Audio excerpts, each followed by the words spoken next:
La tradition orale mandingue, la légende de Bala Faseke illustre l'importance de la musique et de la parole dans la culture mandingue. Elle montre aussi comment un simple acte artistique peut fonder un lignage prestigieux, celui des Kouyaté, qui perdure encore aujourd'hui. À travers cette figure légendaire, c'est toute une mémoire collective qui se transmet, montrant la force et la vitalité de la tradition orale africaine. Particulièrement vivante en Afrique de l'Ouest et transmise de génération en génération par les griots.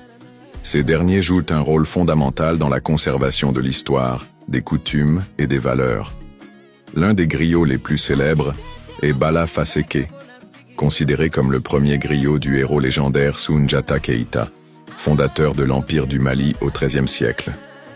À travers la légende de Bala Faseke, on découvre l'origine du patronyme Kouyaté, associé jusqu'à nos jours à la caste des griots. Bala Faseke était le griot personnel de Soundiata Keïta.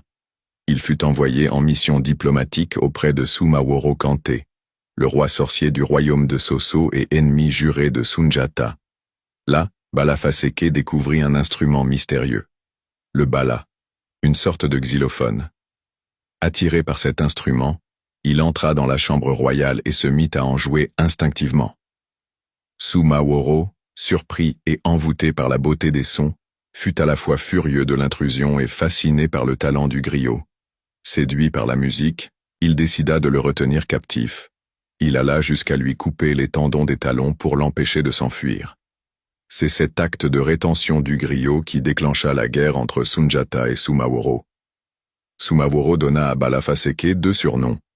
Et Bala Faseke, qui signifie « toi qui sais faire parler le bala », An Kouyante, traduit par « nous avons un secret ». Ces expressions, déformées avec le temps, ont donné naissance au patronyme Kouyaté, ou Kwaté. Ce nom est devenu le patronyme clanique des griots mandingues, transmis à tous les descendants de Bala Faseke. Toutefois, certains historiens et traditionalistes affirment que ce patronyme remonte en réalité à Djakoumado Kodoua, surnommé le chat, père de Bala Faseke. Il serait ainsi l'ancêtre fondateur du clan Kouyaté. Aujourd'hui encore, dans les sociétés de tradition mandée, les Kouyaté occupent une place particulière. Nombre d'entre eux sont griots ou artistes. Ils sont considérés comme les dépositaires légitimes de la mémoire historique et ont le droit exclusif de narrer les origines du manding, notamment à travers des récits et des chants comme le lamban. Dans la société mandingue, organisée en castes, appelée Nyamakalaya, les Kouyaté revendiquent une supériorité symbolique sur les autres membres de leur caste, par leur ancienneté et leur légitimité. Ce prestige est particulièrement visible lors des cérémonies officielles où ils chantent et déclament leur héritage avec fierté.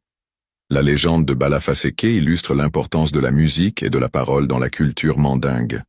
Elle montre aussi comment un simple acte artistique peut fonder un lignage prestigieux, celui des Kouyaté, qui perdure encore aujourd'hui.